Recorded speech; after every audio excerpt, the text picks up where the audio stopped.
This is an It's Your Break production, so sit back and take a break. Welcome to It's Your Break. Hi, I'm Jonathan Mertz, and coming up on today's show, we're going to be talking to someone who really likes to call her dad. I mean, so much so that she named her show Better Call Daddy. Yeah. So what's that about? We'll find out next as we talk to the host of the show, Reena Friedman Watt. And she's next. Let's do this.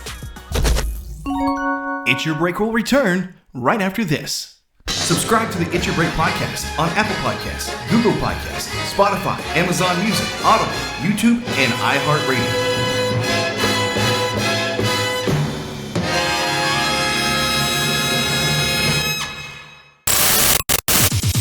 And now, back to It's Your Break. Welcome back to It's Your Break. Hi, I'm Jonathan Mertz, and Reena Friedman Watt is on today's show. She's the host of the Better Call Daddy show. And if you haven't had a chance to listen to it, well, here's some little clips. When I told my dad that I had the opportunity to work on your show, he wasn't upset that I didn't want to be a doctor or a lawyer. He was like, hell yeah, do that. You know, like he was cheering me on. Because the question I was going to ask him at the end was, when Reena first told you that she's going to be working on the Jerry Springer show, you have two choices. Was your reaction, what? Or was it, can you get me tickets? Exactly. So he was definitely of the camp, can you get me tickets? People's self-esteem goes down when they're not contributing. That's why this whole pandemic has been so disastrously problematic for people, because they've shut down their self-esteem, they've shut down their life. They're sitting at home watching TV, all the bad news. And I say, you got to shut down all negative news. When I went bankrupt back in 1974, I shut off the New York Times, I shut off all the media. I imploded positive self-help action, books, tapes, videos, stories. You are your product, your input, and what channel in your mind you're listening to. And if you start listening to positive, uplifted, upbeat, optimistic stuff, that's who you become. And he is willing to study others and learn about other religions in order to understand himself. Said perfectly. And the truth of the matter is that he's not taking anything for granted. That's part of gaining wisdom, is where you question everything and come up with logical conclusions, and not where you just take somebody's word for it, where you actually want to see that it's real. Yeah, that's today's guest.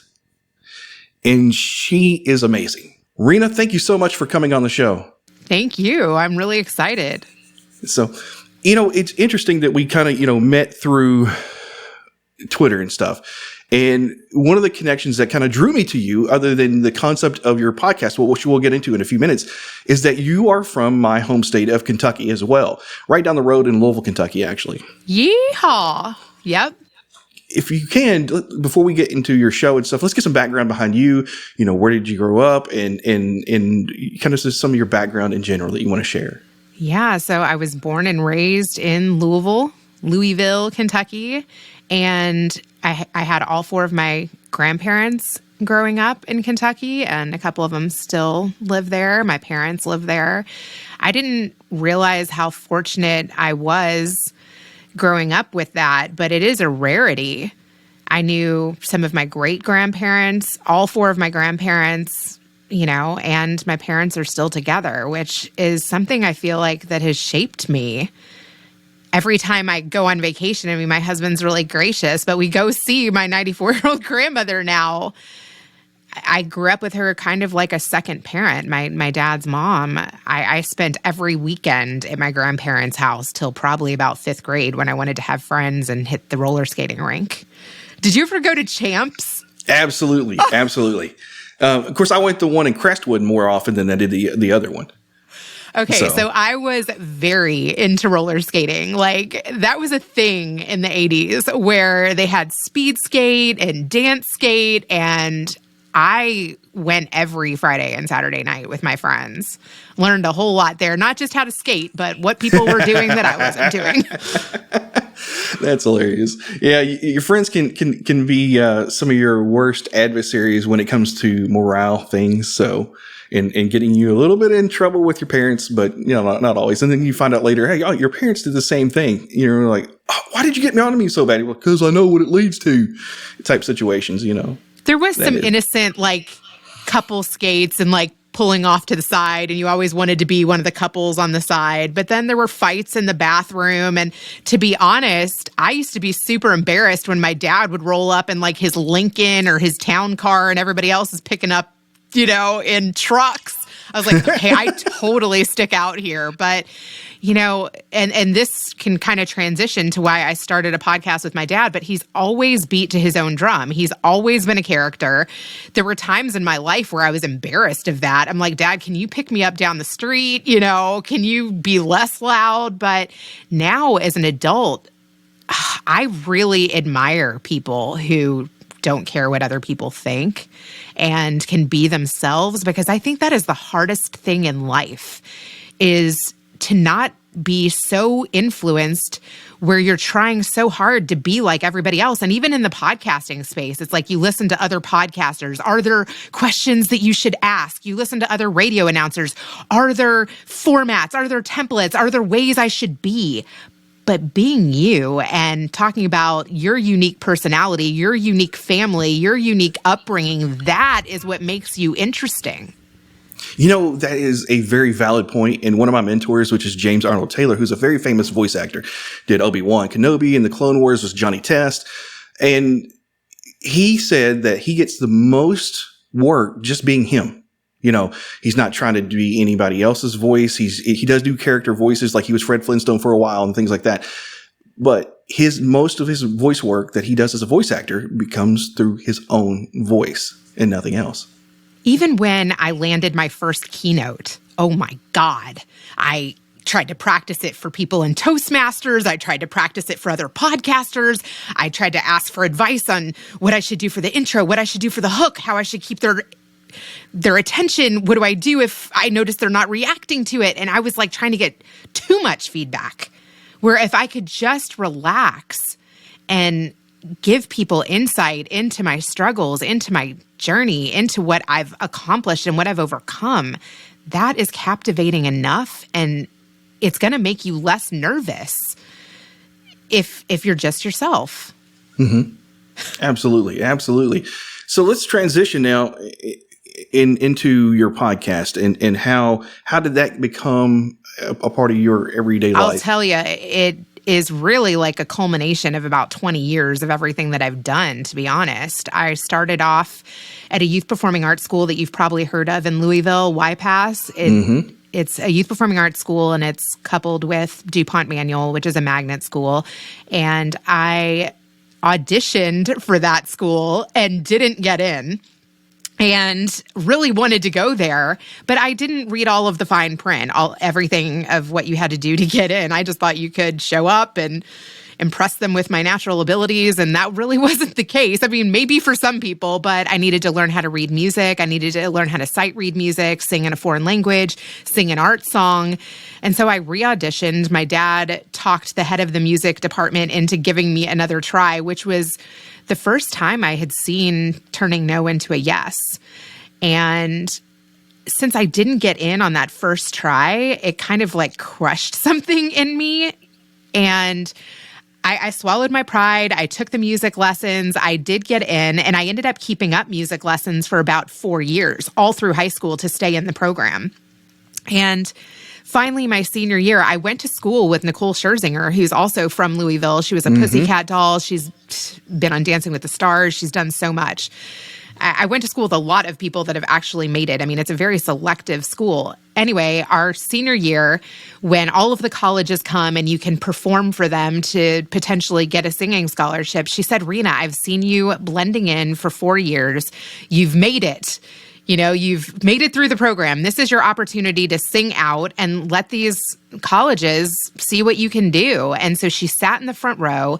She bobbed her head. She affirmed me.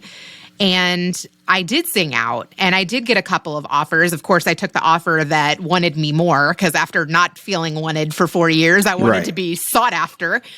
And I ended up going to the University of Charleston on a full singing scholarship, but I never really, to be honest, loved the stage.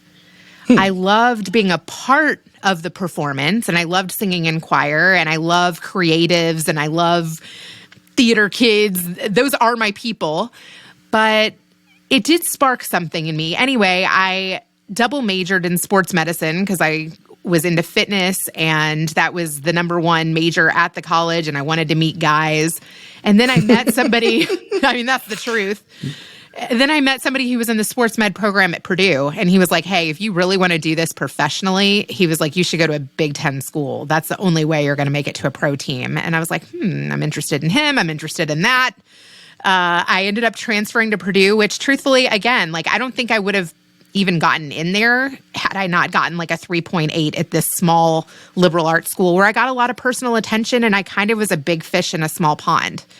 And so I transferred to Purdue, and on campus was a radio station. And I marched myself in there and told them I wanted to work in radio, and turned out there was an opportunity to work like the 5 a.m. shift. So this was a time where they were transitioning from it being manually run to automation. Mm-hmm. And so I got to load all of the features, and I got to start to record myself and make air check tapes, and I would sing over the artists in the booth and kind of get creative. And I did that for 2 years, and that led to me getting an interview at WGN in Chicago. Again, I didn't get the job, but it excited me that I even got the interview. And while I was in Chicago, in this same courtyard, I saw a flyer that Jerry Springer was looking for interns. So I walked across the courtyard from the NPR station to NBC Tower, got through security, and told them I had an interview with the intern coordinator. And I started 2 weeks later. Oh, that's really cool. It just, funny how a series of events lead to one to another. And, and those are just, phenomenal when you hear stories like that.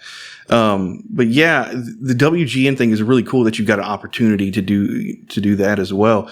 I had a contact once before in radio myself that when I was doing radio, I've been doing radio since I was 16 and kind of still doing voice work, that his dad was one of the guys at WGN for a long time. His name, I don't know if it was his real name, but his last name was Langos, was the guy that I worked with. But I don't know if it was his stage name or if it was a real name, because in radio, it's one way or the other. So. Oh, yeah. I actually recently talked to a guy, Sean Dillon, Beyond the Mic. Shout him out. But yeah, he was saying that he has a stage name now. And he was even saying to me, like, and I would have never even thought of the fact that maybe you need one, because some people can fall in love with your voice. They can try to stalk you. I was like, oh my God, I never even thought about that. And that's also one thing with creating an audience and with letting people into your personal space, with letting people into your life that you have to think about.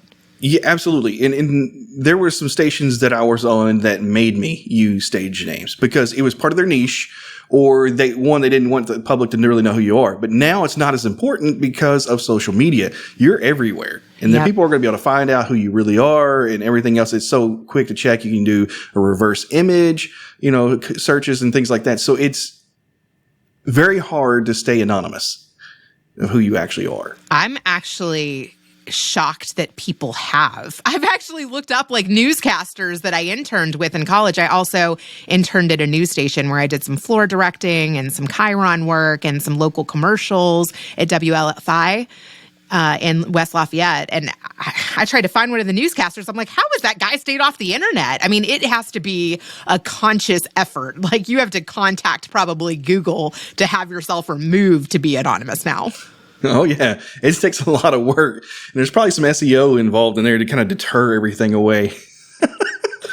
Yeah. And so from Jerry Springer, which was like my training ground for so much, I started off as an intern where I was new to Chicago. I learned the city alongside the guests. It was my job to take them out. I had petty cash. I got to go to House of Blues and all these diners that they had tickets to. And what I really learned from hanging out with the guests was what makes a good story. Who are the producers bringing to the show? And how can I book guests like that? And so I started listening to the associate producers on the phone, checking out who the producers were actually bringing. And by the end of the first season, I was booking the stories. I was getting on the phone. I was making my own version of what I heard was good.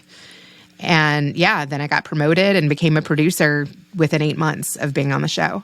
You know, what's so interesting is I've kept my podcast going over the years. It's been going for over 10 years, but I've kept it more of a hobby. And it was for me that I loved the radio. I love to be able to interview. I love to be able to find people. But one of the things that I learned is the relationships you have along the way in radio go a lot further than when you're on your own. So in radio, you're on there, you can give them the data of who's listening, how much they listen, how big is your coverage area, and they send interviews to you. Don't even question it. Just do it. When you are doing a podcast, you have to have a such amount of listener threshold for certain guests. Even though you have interviewed them in the past on the radio, they don't want you to do them again. So some of them I had rapport where I was able to get, and do interviews with, and some of them you can't do it. So it's a struggle sometimes to get what we call bigger name celebrities. The ones that are on the C to A level. You can get the D celebrities and a little below there sometimes. You can get some of the C celebrities, but that is one of the things that I've noticed when you go solo outside of a radio station that has a broadcast format. Did you see any of those situations when you were in like the broadcasting area and transitioned on your own? Was there a struggle in the beginning, or how did you deal with any of that, if you had any? Yeah, that's a great question. I mean, I can tell you it took me 1.5 years to get Springer, and I actually worked for the guy.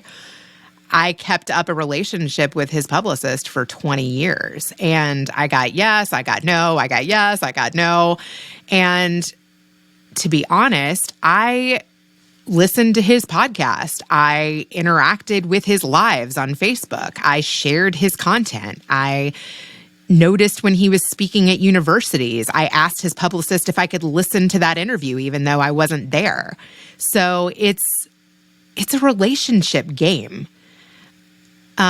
What's interesting is I'm actually transitioning into radio. I just started working for Cool.fm. That's KEWL.fm. And I am going to be potentially doing some exclusive interviews for the station.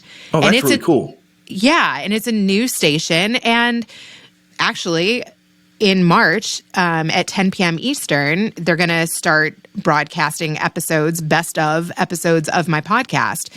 And yeah, I think that that's even an opportunity to reach back out to some of those hard-to-reach guests or publicists and be like, hey, I'm going to re-air it. I'm going to rebroadcast it.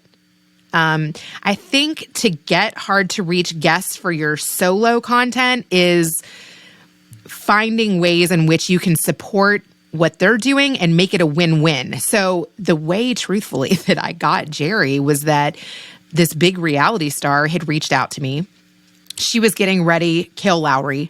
She was getting ready to launch another podcast. She's from 16 and Pregnant. What was that other show? 16 and Pregnant and Teen Mom. Yes, she was getting ready. Say that it just came to my mind as well. Yeah. What's interesting is when I lived in Kentucky in between California and Chicago, I was a production manager for a pregnancy show that MTV did. Do you know that high school off of Westport Road that's for all teen pregnancies? I know of it, but I don't know it personally. So they did an MTV special with the same producers of Teen Mom at that high school. I was like, oh, perfect. That's right down the street. And so I worked as a local production coordinator / production manager on that show. So I think she related to me because I had that on my background. I was a mom. I am a mom of 4 like she is. I'm a podcaster. Anyway, so her team at Podcast One reached out to me and said, would you like to do a promo swap because of my Better Call Daddy show theme? We're both mompreneurs. We're both podcasters. I had worked on a show similar to what she had been on. And I reached out to Jerry because I had already been trying to get him for a long time. And I was like, hey, she's going to promote me for a couple days. So if you want to be on my show, the best time to do it is when she's going to promote me because that will get you the most eyeballs. And then I reached out to her and I said, hey, I'm going to interview Jerry Springer. Can you do the swap around that episode? So I kind of played them off of each other in order to secure them both. Oh, that's awesome. That's awesome. This negotiation, it really is. And most of it is kind of like just figuring out what angle to go at. It's like a news reporter too. So, you know, you got to go in, or sometimes you got to be a sleazy car salesman. Oh, to kind of get them in the door, get them hooked. And then, you know, just like, hey, I got you. Since I got you here, let me upgrade you. I will say this though. I tried to reach back out to Kale and asked her if she wanted to be on my show. And that's a whole different situation, right? Yeah. Then she starts asking how many downloads you have, what's your ranking. And I was like, oh, that doesn't feel good. I don't like people that do that. So I didn't even pursue it. No. And to be honest, yes, some people just don't understand that sometimes you're a one-man show like me, and you ain't got the budget to do the full Google ads. You don't have to do the full, you know, keyword searches that you're going to do. You have to have SEO. You're learning SEO on the fly as you go. Exactly. I'm getting better and better at it. But you know, there's so much stuff outside of the show that you have to do in order to get your rankings up. And traditional advertising doesn't always do it. You could post. I was posting at one point on social media, like daily, like constantly, just rolling, and I wasn't getting anywhere. And then I decided to just do content when I really wanted to, and that seems to get more flack because it's something I really believed in, rather than trying to come up with something all the time. I'm with you there. I'm totally with you there. I started off where I was doing 3 episodes a week. Then I went down to 2 episodes a week. Now, sometimes I do 1 every week and a half. But people can tell when you're really excited about something versus just copying and pasting it everywhere. Absolutely, they can. Absolutely. Yeah, now, and you're more motivated to really promote it if you're only doing 1 a week. Oh yeah. Oh yeah, it gives you more time to do a lot of more things like that. Because like even when I had our morning show, the cool thing is we had a prep service, so I got in and I could pick and choose there, and I didn't have to think about it too much. But you know, coming up with your own content, coming up with your own skits and bits, I did that maybe twice a week on the radio, and now I'm kind of doing more, you know, of that now. But it's not once a week. It's almost like in a season sometimes. Like I have a fictional podcast called Adventures with Bubba. And it's basically completely 100% scripted. It's a voice acting repertoire of just these weird country characters. You know, Bubba has his voice. He does all like this. And it's real deep. And, you know, he's got his friend Junior who's real funny. He takes around with him. So, and you hear all these characters that kind of come alive. And, you know, I've mimicked so many things from different shows that I watched. And of course, right now, if you go back and listen to some of the last podcasts, you know, I have influences from Scooby-Doo. I have influences from Batman all into this podcast because I was a huge nerd about listening to the voices and adding them in to the show if I can on a parody scale. You know, but it's one of those things that when you have a love and passion for it, you're going to put more time into it, I think. Oh my God, I absolutely love that. And I will say that, you know, me transitioning into radio, I hear you on, I feel like I am working my creativity muscle right now and trying to come up with unique bits. But I did talk to another radio guy yesterday that was like, Reena, lean into your everyday life. Mm-hmm. What is going to make the best bits is the fact that you're a mom of 4. And so one of the bits I did yesterday was like my 3-year-old came in with 1 dinosaur foot and he was stomping the 1 foot. He couldn't find the other, and 1 dinosaur claw. So he was getting me with 1 claw and 1 foot, and he was stomping his foot every time and then roaring with the glove. And I'm like, yeah, that's awesome though. And nobody else has that story, but I can tie that into how do your kids get you? Right? Well, they keep yelling right across the house, come wipe my butt. You know, those are always the good moments to share. But yeah, life scenarios. I mean, in comedy, that is the number one thing that connects comedians to the audience is life experiences. And they take their own experiences and they put a comedic twist on it. A lot of times they embellish a lot of things to make it funnier, but a lot of it's based off of real life and people can relate to it. When you give them something to relate to, then, you know, that's exactly what it means. That's the stuff I love the most. I'm getting ready to interview this guy. His name is Monroe Martin III. He was talking about being in foster care and how he's been in 15 different homes, and how once he got big as a comedian, then his dad came back into his life and was like, hey, I've been trying to find you. And he was like, rough start, dude. I'm not that hard to find. You know what I mean? And how he wanted to like have dinner with him and his friends. And, you know, he of course like wants to know his dad and like wants to trust that he can let him back into his life. And then his dad like shows up, like goes out with him and some of his comedy friends, and then like literally sticks him with the bill. Like, and then sneaks off and was like, again, just kind of let him down. And I was like, wow. You know, I went up to him after the show and I was like, I've actually interviewed Zion Clark, who similar. He got on Ellen. You know, he's now collaborating with The Rock. He's a Paralympic. He's breaking all kinds of world records. And then all of a sudden, his mom, who dropped him off in foster care, was like, I've been trying to find you. You know, so that line was it was so interesting, but just from me having a story that was so similar and me having an interview that I had done, then that comic then wanted to be on my show. And I could send him that episode because I had that in my portfolio. How crazy. It just felt like such a God moment. Like it was meant to be, absolutely. Those moments just send chills down your back sometimes. Yeah, but it was from him being vulnerable about his family situation, which nobody else had, and from him really giving us insight into what foster care is really. And that's something that Zion Clark is super passionate about too. He's like, what happens when these kids turn 18 and they're out of foster care? How do they make a living? You know, who cares for them then? Where do they go? And he's like, I want to help kids after that 18 point. So, yeah, I was able to connect those two stories and land another celebrity guest from a story that I had done. That is such a great story. Thank you for sharing that.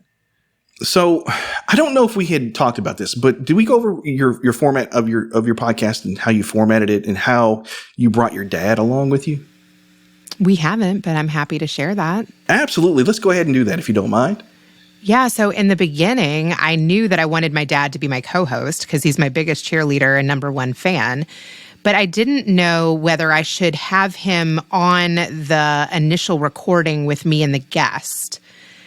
And my dad is very chatty like me, so having him be on there and not be able to talk, I don't think was the best. What worked, what I figured out was I'll have the conversation with the guest, cut that segment down, and then send him the edited version.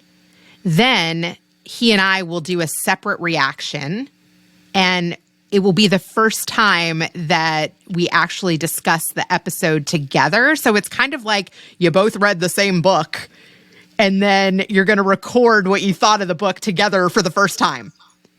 That's awesome. I was kind of wondering how that dynamic worked. And it kind of leads into another question. Why isn't your mom a part of this? You know, not many people ask me that. I think they're probably afraid to, but it's just, I'm a daddy's girl. Like, he goes deep. He will listen to our episodes a week, and he's really good at summarizing the episode, and he knows me so well. Like, I really am my dad's daughter. And so he's just able to process the episode better. I love my mom, but she's much more surface. Like, my dad is the kind of guy that will stay on the phone with you for an hour. She's just like, you know the people that get on the phone, I'm tired they of have an talking to you agenda. now. I'm going to go away. I got you. Yeah, like, I have a reason for calling you. I wanted to talk about a couple things, and I'll see you soon. You know? Yeah, very analytical. Go boom. Yeah, which brings me up to another point, because when I am setting up this interview, doing fillers and stuff, I send out a questionnaire, and one of the things that you wrote on this questionnaire is that you do not like to talk about relationships with your mother.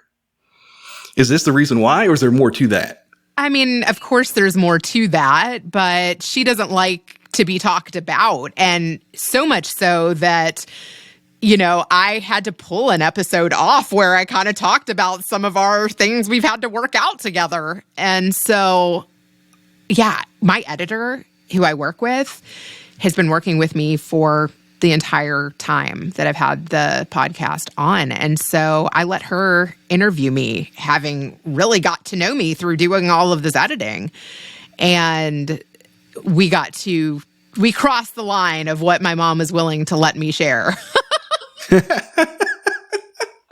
It's hilarious. Yeah. And there's other family members too that don't want to be talked about. And I have to respect that. And to be honest, that's a really hard part about being a podcast host, is that a lot of times people will overshare, and then even though they've agreed to be on your show and for you to use the content however you want to market, I've had podcast guests say, hey, can you cut that part out? Or, hey, can you cut out that chunk? And I'm like, cutting out chunks really takes away from the authenticity.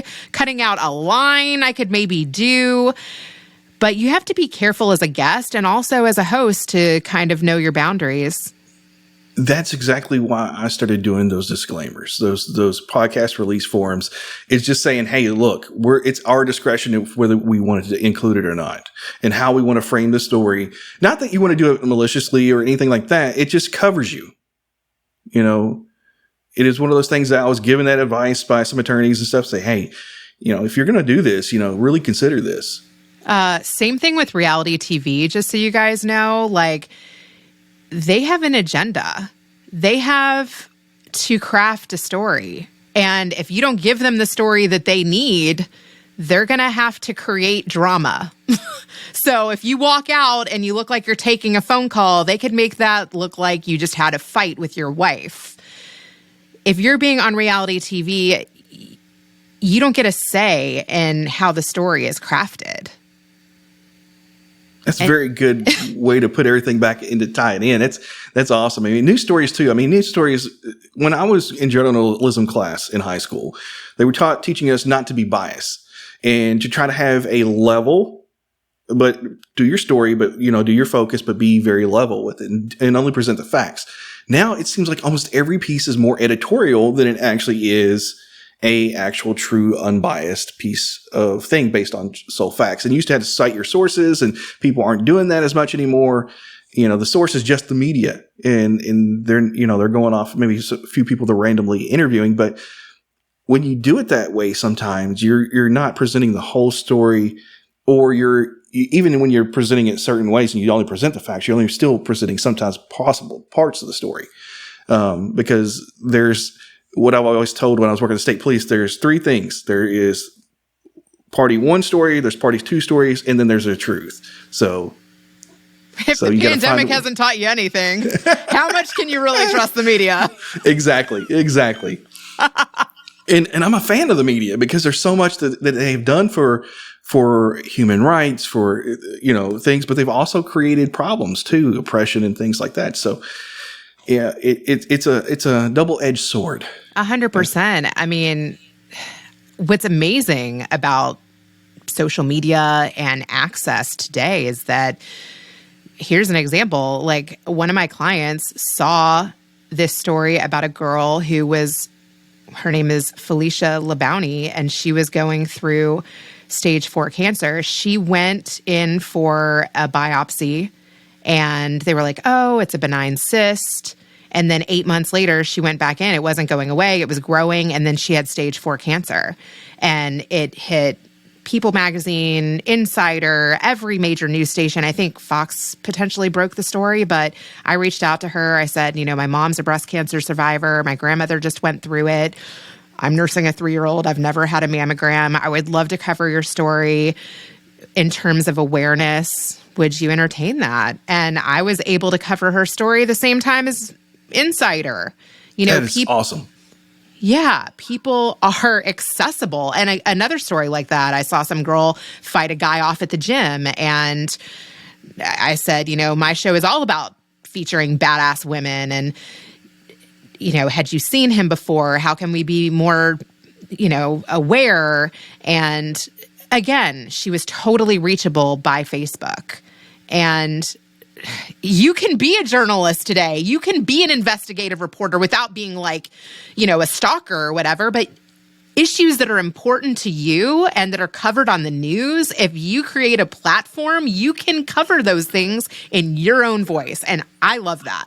Absolutely. Absolutely. And that leads me into what I was going to start doing is get more to the technical side of your podcast, because like, how do you decide what content you're going to put on, and what's your process? If you don't mind sharing that. Yeah. So to be honest, thank goodness, I get reached out to every day with stories. And, it's like when I worked at the Jerry Springer Show and people were calling 1-800-96-JERRY and they're pitching their ideas. Like, I have taken stories that I never thought I would just from people presenting me new ideas. An example of that is I had a guy reach out to me and he's like, hey, I'm a sperm donor to 25 people. I was like, well, that's interesting. I would have never thought that tied into the daddy theme, but it does. Or, I was raised by a suicidal mother. What is it like for a son to be raised by a mom with mental health problems? Do men fear women? I had a girl reach out to me, or I heard her on a live on Instagram. She was sharing with Evan Carmichael, who was a past guest of mine, that she forgave her dad's murderer. I mean, there's a lot of different angles that tie into parenting and fatherhood and mompreneurship. So I go through people that send me ideas. I will say in the beginning, I didn't pre-chat as much, but now that I'm 300 episodes in, I want to make sure we have good rapport. I want to make sure that they can hold a conversation. I want to make sure they can fill up a segment, right? So right, absolutely. So like my goal is like 15 minutes. If I get 15 minutes, I'm satisfied. Oh, wow. Well, that's generous. Yeah. So I would say that technically it's a mix of people pitching me, or me seeing a news story that I want to cover, or people making recommendations of I'm constantly looking for feedback, and I'm constantly testing new ways of getting people to respond. But yeah, I don't have a shortage of guests. I have tried other things like podcastguest.com. Mm-hmm. I reached out to them and said, hey, I'm interested in daddy's stories. I love daddy's girls. I love inspirational fathers. I love daddy drama. If you want to, post something saying that I'm looking for those kinds of stories. And I got a few guests like that. I'm part of Podmatch. I get pitches there a lot, but it's usually people that just want to promote a book or want to promote an album. And to me, I think if you want to be on somebody's podcast, like we connected very organically because we like each other's content. Absolutely. We're showing up in the same place. I think if you want to be on somebody's show, you can tell whether the host wants you there or whether you wanted to be there. Mm-hmm. Right? So I think it's really important for hosts to pick guests who they actually want, they're actually interested in, because you're going to feel that in the episode. I agree with that 100%. Go with where you want to display yourself, go with where your interests are. And sometimes you'll find it's even more organic, like you said, with even our meeting. And you have these connections, and then you can easily relate to those connections. Oh, the relatable piece is so key. Otherwise, it's just going to feel like question and answer. Absolutely. Absolutely. Do you ever feel like sometimes you have guests who come on that, you got these, in moments where you're connecting with them right leading up to it, and then you get in the interview and you're like, oh, this is such a letdown. I have to say, to be honest, I have about 10 episodes that I haven't aired. Like, if there's no value given, or if the guest avoids questions, or if there's just not enough there, I'm at the point now where I can't air that. And I just thank them for the amazing conversation. And right. Right. Yeah. I mean, I've got to the point now where I don't even release a date to the people in most cases. Like today, I'll definitely going to be releasing this one. So that's not an issue. But I will tell most people now, I'll let you know when we schedule it, things like that. So, do you have a time frame? Like, not right now, we're working it over internally. They don't know how many people I have, because most of them never go back and listen to my podcast, watch my stuff. So they have no idea. It's like me just deciding everything. So I'll be like, when we get around to it, I'll go over my team. We'll try to figure it out what's coming up. It's coming up in a season. That's why I like to usually try to record a bunch of stuff in a season versus, all of a sudden just letting them, come out, weekly and just rushing them out. But it's one of those things that you have to tread lightly sometimes. And again, it's the disclaimer through your release forms of whether we choose to do what we want with the content. I will say that I really try to let people know when they pitch me even. I'm like, do you have a mic? Do you have a webcam? Have you ever listened to an episode of my show? No problem if you haven't, but you might want to. And then kind of like let me know your angle. I'm open to that. Not all podcast hosts are, but podcast hosts are going to be much more willing to have you on if you've listened to 1 or 2 episodes and not just say, hey, I liked your episode with so-and-so, but I liked your episode with so-and-so, and here's how I could add to that conversation. Or here's a different angle around something you've already covered. So what have you thought about my podcast? Ooh. I love the voices. Yeah. I want more of that. Right. Yeah. So, but have you listened to my podcast yet? Yeah, I didn't. I didn't have enough time, and I usually do. That's okay. I know. That's Cut that out. No, but you can put it in, right? Even. No. It is a time crunch thing. And sometimes people's podcasts are so long that you don't get a real essence. But you know, going through listening to some episodes of yours and even listening to pieces of certain episodes, it's just amazing to me who you had on. Like here recently, you had on the guy that did Chicken Soup for the Soul. Mm-hmm. You know, in Mark listening, Victor Hansen. Mm-hmm. And it's like speaking with confidence and stuff like that. The whole big theme was.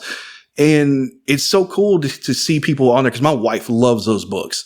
And I was telling her the other day about this episode. So I've already forwarded it to her to listen to later. But it's, you know, this is one of those things that, you know, you to get a real grasp of how they work, how they do. This one of the things I do typically is listen, you know, to podcasts, especially for guests. More so than anything, if they have their own podcasts, if they've done interviews, if they're doing stuff, because I'm talking about them. So I want to know them. And again, I don't feel it also so much important for you coming on as a host, but it's good to have some type of thing that you can relate back to. 100%. I mean, usually I do listen to every show that I go on just to have a feel for, is there a kind of question that they always ask? Is there a speed round? Are they going to ask me for a quote? Are they going to ask me for a book I love? Right? Like there are hosts that do that. Yeah. And if I typically do that sometimes. I don't fit it in everything because if I don't think it's good enough for the content that I'm doing, I don't ask those questions. So, you know, if I'm doing something that's really on, you know, a cookbook or something, and I may not go off topic too much because I want to know what's in that cookbook, and I may start asking, well, you know, what are your favorite dishes and things like that, you know, that's not in the cookbook, you know, situations, but doing speed rounds and stuff, I think that's more fun for entertainers because a lot of times they're trained to speak quickly and come off with anything because they're always in that interview mode. I want to know, can you teach me how to do a voice? Yes. So here's the easiest thing. And I'm taking this from E.G. Daily. And I was just listening to her on a podcast. Like I Hear Voices, I think is what the name of the podcast is, but I can't remember. But E.G. Daily did Tommy Pickles. And one of the things that she was relaying to, because they're doing a contest right now. And this made so much sense to be able to relate to somebody how to do a voice. Like, how do you speak to a baby? How would you speak to a baby? You know, if you were going to speak to a baby, cute. Okay, so basically you can take that and you can pitch it up or pitch it down, like with your singing voice. So singers are naturally good voice actors. I'm not a great singer, but I would work my muscles enough to do, you know, basic voices. So if you take it an octave higher or an octave lower, you've automatically got a new voice. And the same thing with if you use a natural voice and just do an accent, you can go any way you want. So it's just, you know, how do you want to relay the sound? It's all nuances. It's all pitches. Interesting. That made me think of my mom's answering machine that she hadn't changed in my entire life and how I could imitate that, but I don't want to give out her number. No, yeah. Well, you don't have to give out her number, darling. You know, you just got to be, you know, very simple with everything. You know, it's just one of those situations. Like, when Robin Williams was doing like Mrs. Doubtfire, he kind of had that real weird kind of British kind of style to his voice, kind of a similar like kind of mimicking there. But it's all about pitch, whether I'm doing Shaggy, like, hey there, Scoob, and doing those voices, or doing more, hey, it's a Bonnie Rubble. Hey, Fred. Those type of situations, you kind of think and you hear the tone just like a musician would. And that's all you do with your voice. And with you being a singer, there shouldn't be an issue for you to do that. I love that. Have you heard of DJ Scoob? He's also very active on Twitter. Uh-oh. He has a show about entrepreneurship, and he does the Scooby-Doo voice, and he broke down how to do that, and I was trying it with my kid. Oh my God, kids are so funny at trying it. They're totally willing to do it. I'll have to find the episode and send it to you, but yeah, he was breaking down. And it's pretty easy how to do the Scooby-Doo. Yeah, Scooby is more in your throat. Yeah. Yeah, hey, you make it kind of weird sound. Hey, Shaggy, type of situations you've got to get out. And if you're not careful, because Don Messick was the person who did the original Scooby-Doo, he also did Astro off of the Jetsons. Oh, Roy. So you get those kind of voices in there. They're almost identical, but Don Messick was also Papa Smurf. Oh, wow. So when you get to learn these certain things, the person that does Scooby-Doo now is Frank Welker. Frank Welker played Fred in Scooby-Doo originally, and he still does for most iterations of Scooby-Doo.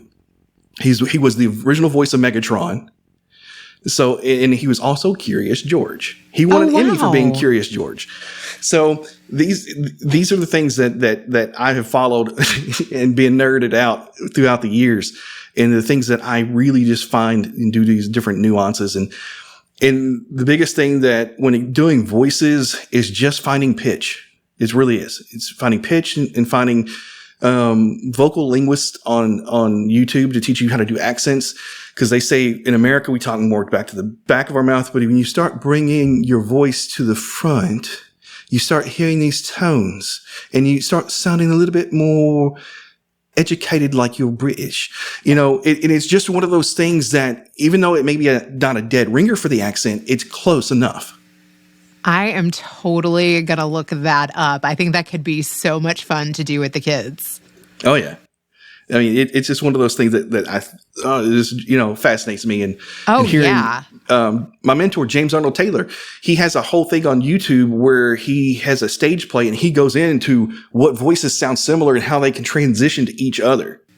Oh, and it's just a slight tweak on the voice. And again, it's all pitch, it's all tone, it's all gravel. If you're doing some weird stuff like this and you start to kick it up a little, you can sound a little bit more, educated and maybe a little, West Coast, it's just all how you want to present yourself. If you want to do, something more like Batman, you're going to have this gravel voice. But if you want to be like the Joker, you're going to come out really high and kind of wide and have that almost British undertone to it, And those are the things that I work on all the time. I love that. I want to work on that too. Actually, my daughter was really into pretending she was British. I did a little clip of her and I practicing that. What's fun. Fascinating is kids who watched Peppa Pig and like Bluey and things like that can pick up on those nuances so much easier, and they start talking and mimicking that way. Yeah. And people are like, why can British people talk so well in American accents than us? Because guess what? They have more of our shows over there than we have of their shows over here. But Peppa was such a huge influence on these kids, and that's all they were hearing is how to say certain words certain ways. So that's the way it came out. Oh, my kids had South African preschool teachers, and they came home saying things that sounded very British just from that. And it's the same thing in multilingual households too. So, and you can hear the kids who grew up here have a regular American accent, but when they start speaking their parents' native languages, usually the parents taught them, they have the accent of their parent. So cool. Now I feel deprived that my dad didn't keep on the Spanish tradition. His mom spoke Spanish, but none of her children picked that up. I was always like, man, too bad. That would have been so useful. Going back on more on the technical side, as I kind of got off topic with my ADD, but we were such a fascinating conversation there. And I love doing that. But I'm going to start moving back into technical again, because then I want to get into some of the other stuff. Sure. what do you use to record your podcast? How do you record your podcast outside of getting your guest? I do switch back and forth between, and it's depending on the guest, to be honest, between Riverside and Zoom. I have upgraded my mic to the Shure mic MV7. Mm-hmm. Is that the USB mic? Yeah. Yeah. And the quality is amazing, and it's not It's good. Expensive of a mic. Zoom is easy for my dad. It's kind of become like an industry standard where any age and, just anybody can use it. So I do pay for a Zoom subscription, but if I'm interviewing a YouTuber or someone who's more savvy, that cares about lighting, that has a webcam, that knows how to center their face, and that they might want to share the footage in their RSS feed as well, I'll use Riverside.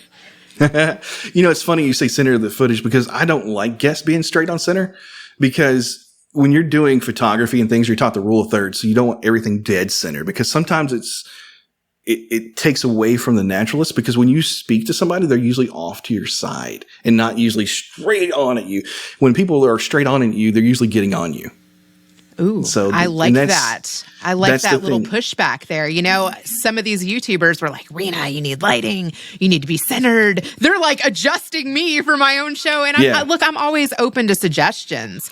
I know I could make my background cooler. When I was on Zoom, I used a custom green screen background that I created with me and my dad. And I used that for almost 300 episodes. But my husband built me this podcasting studio. I'm sitting under moving blankets so that it sounds good for the radio. Absolutely. Those people don't realize how cheap they are and how well they can just dampen the echo. Oh, and, yeah. I'm in a room right now. It's not really acoustically treated, but I got a little echo in here. But the curtains behind me, which aren't purple, by the way, some people point out like, hey, you got purple curtains. Where'd you get those? It's the light that makes them look purple. It's actually gray and blue. And, those are things, and it's actually sitting up against a wall that is not fully painted yet. It's still got the mud and the spackle on it, as I'm finishing it up, because it's in my basement.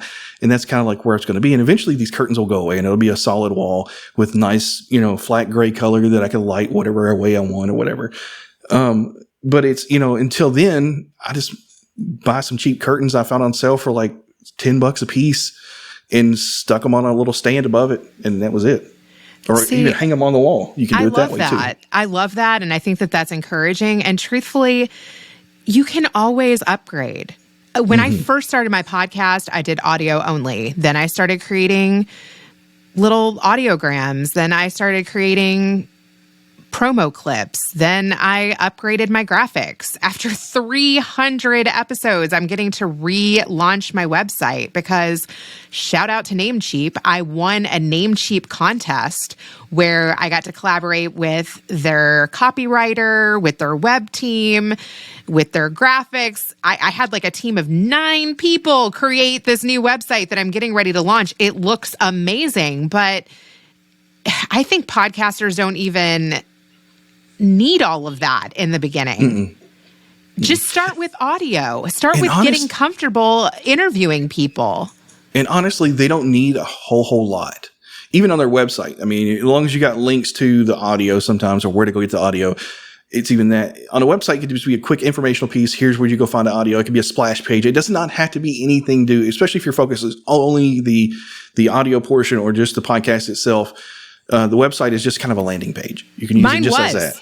Mine was just a landing page for a very long time. And now, after I have a bit bigger of an audience and after I have a Facebook page group that I've been managing for 3 years, which I have almost 800 people in that regularly show up for me, now I want to say, hey, here's a place where you can see my best episodes. Here's a place you can see a blog. Here's a place that I'm going to give you cheat sheets on how to be a good guest, how to be a good host, how to start with SEO. I want to bring additional value and make my website more interactive. Absolutely. Absolutely. And SEO is a big piece of that, because when people are searching online, and now that certain other platforms are starting to incorporate SEO, like Twitter and Instagram. It's easier even when they're searching online to find certain things. So it's starting to come up, especially if your profiles are public.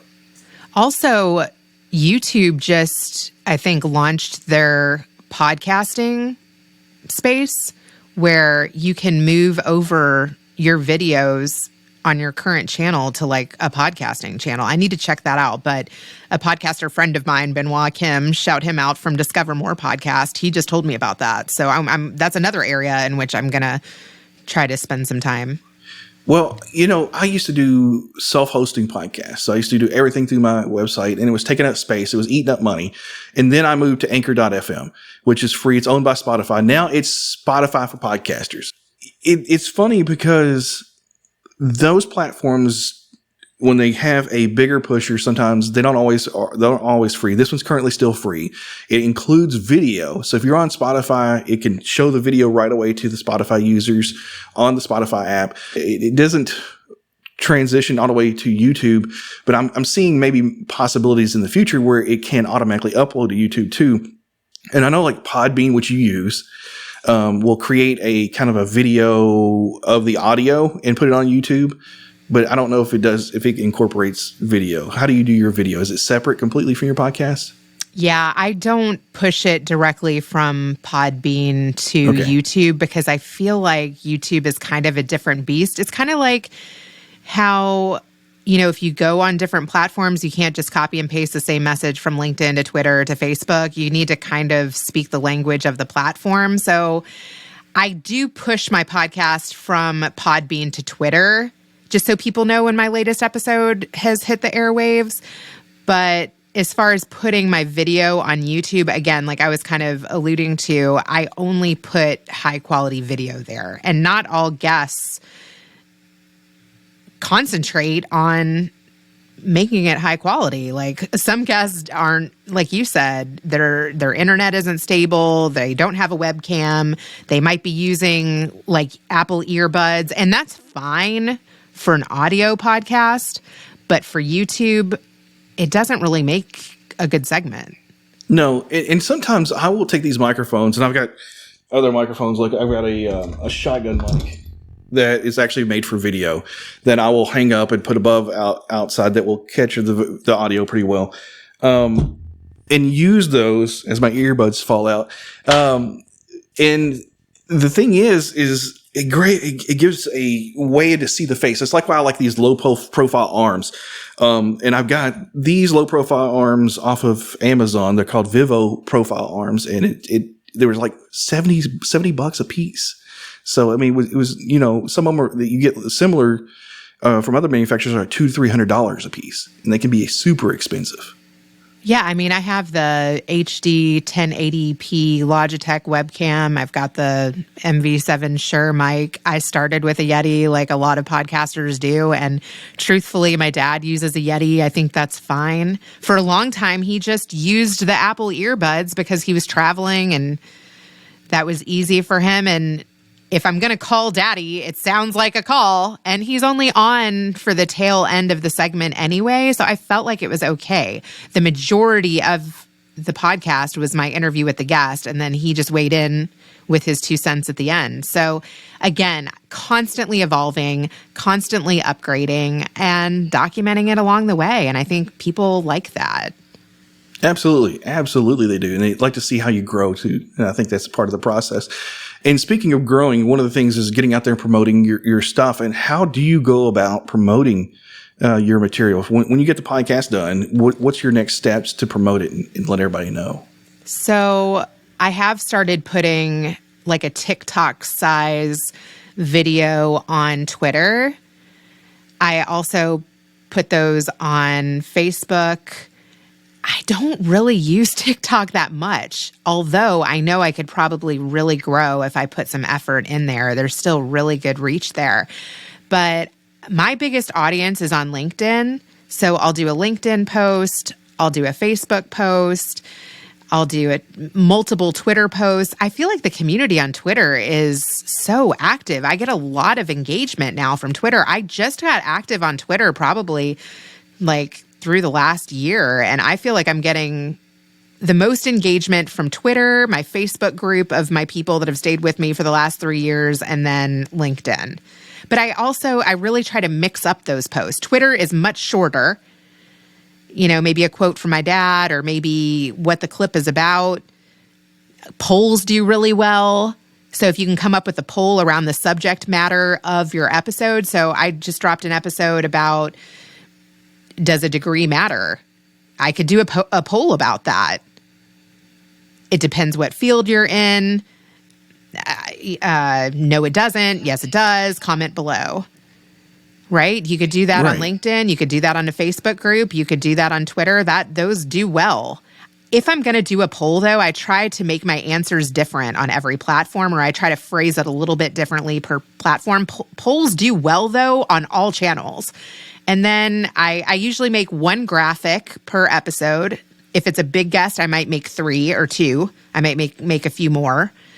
If it's somebody who's written 318 books, I might take their most recent book and put a picture of them and the book in the graphic. If somebody has a book release, like one of the nannies I just interviewed, she released a book called Build Your Village. She had done a show with me 3 years prior and actually come to my house in Chicago after I had a preemie, and she was doing a show called Windy City Nanny. So I might go 3 years back to when she came to my house and I was making boomerang shots of her walking through my door.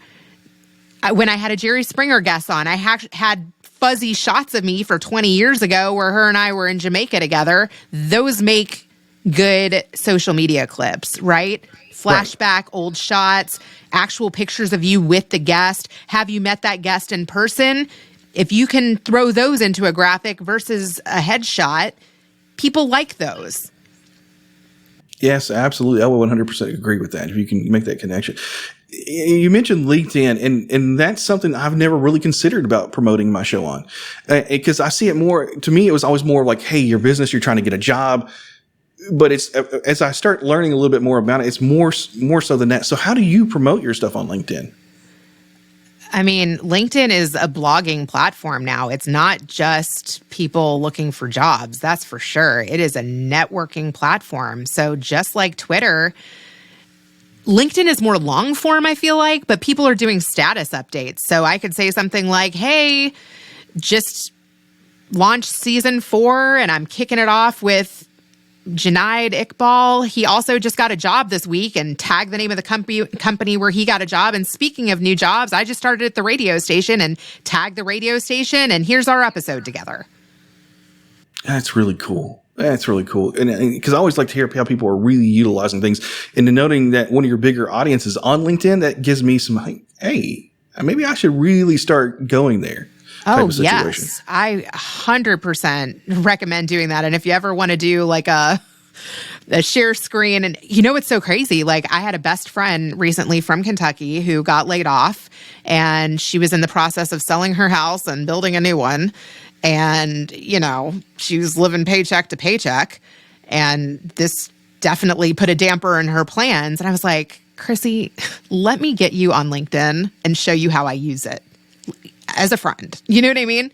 Right. We spent an hour and a half together where I showed her who's checking out her profile, what to say to them, how to search for jobs, how to search hashtags.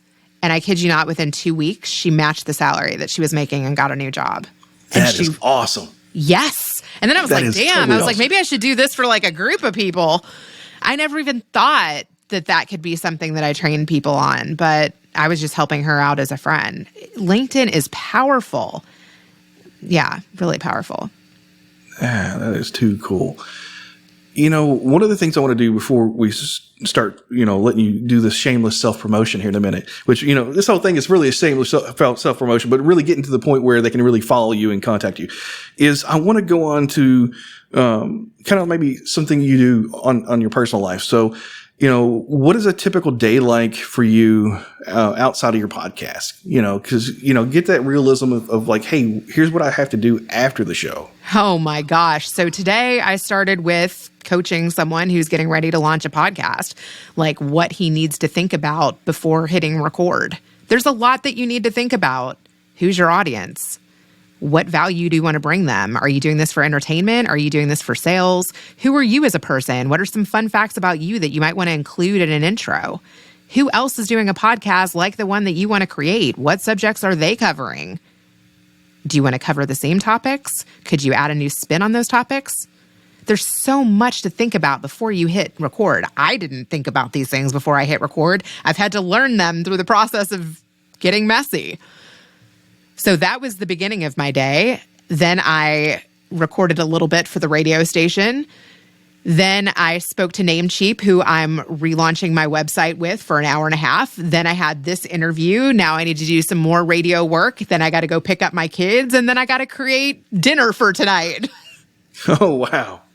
Wow. Yeah. Your husband doesn't cook? He does, but on Friday night, we unplug for a good 25 hours where we can actually hear about each other's week.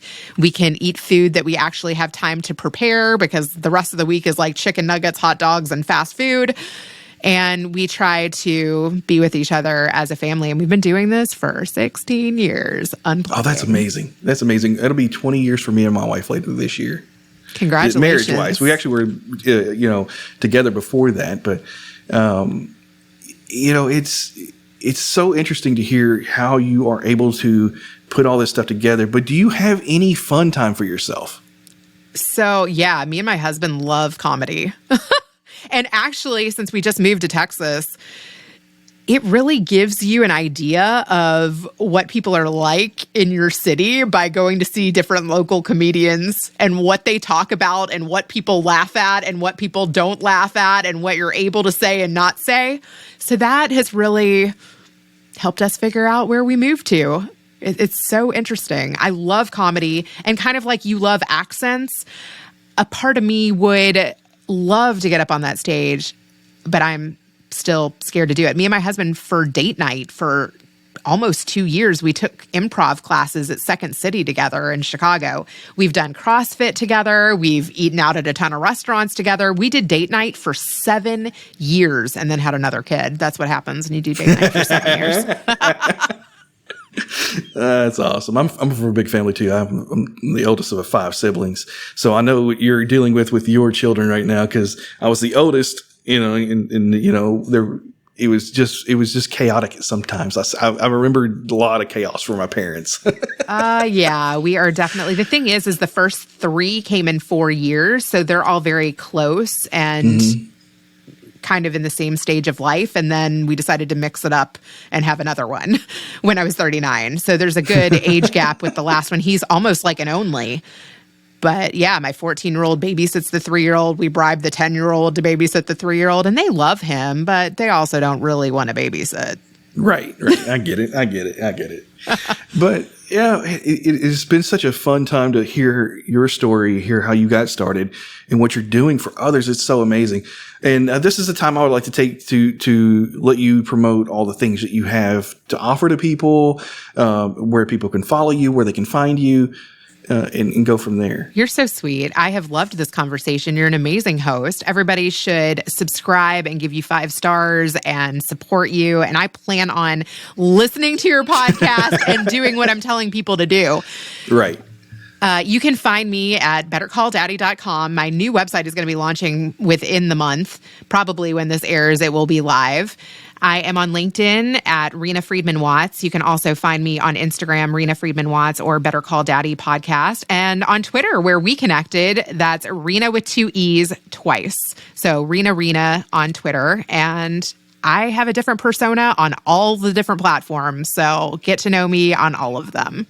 Yeah, that's really, really cool. And before I let you go, there's something I've got to ask. And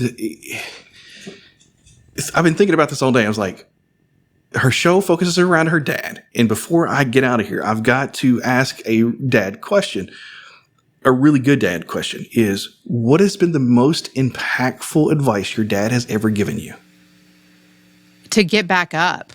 He never lets me quit. I mean, I want to quit pretty much every day. And he is not a quitter. And he just gives me encouragement. And in order to keep being successful in life, you just have to keep putting one foot in front of the other. And when you do that, amazing opportunities are always right around the corner. But if you quit, then you die, right? So you got to keep getting back up. And he said a really funny line yesterday, too. He was like, how many people do you know that can swim through a hurricane? My mom was actually pregnant with me and was rescued out of a hurricane on their honeymoon. Oh, wow. He was like, man, today's undertow is pretty tough to swim through, but you got to keep swimming. Otherwise, call for the rescue team. And my dad is my rescue team. So keep swimming. Cool. That is such an impactful thing. And as I was sitting here thinking and thoughts started running through my head, it's like, that is such good advice, but look something back in my head and thinking of the mortality of our situations when those impactful people eventually move on. Sometimes we need to figure out if we're going to start taking their place for our own kids and being as impactful and inspirational to our own. And it got me thinking, like, maybe I need to go ahead and really make sure that my son knows that, don't give up, start pushing forward, set an example. And even if it's tough for you, don't really show it. Keep going and set an example so that maybe they'll learn from those examples. 100%. I mean, if my show encourages people to have better relationships with their parents or with their kids or with a relative or with themselves, then my show is totally worth it. That's what I want to encourage. Reena, thank you so much for coming on the show. It's been a pleasure. You're amazing. Thanks for having me. This episode of It's Your Break was not a paid advertisement. The thoughts and comments of the hosts or guests are those of the individual speaking and not necessarily that of It's Your Break or Spark a Vision. Follow Jonathan Mertz on Twitter, TikTok, and Instagram at Jonathan Mertz. Follow It's Your Break on Twitter, TikTok, and Instagram at It's Your Break. Subscribe to us on Spotify, Apple Podcasts, Google Podcasts, Amazon Music, YouTube, and the iHeartRadio app.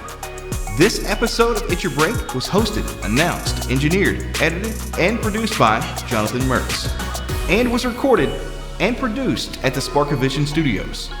All sound effects were obtained through Sound Ideas, Pro Sound Effects, iStock, Avid, and Spark a Vision. It's Your Break is owned and distributed by Spark a Vision. Copyright It's Your Break. All rights reserved.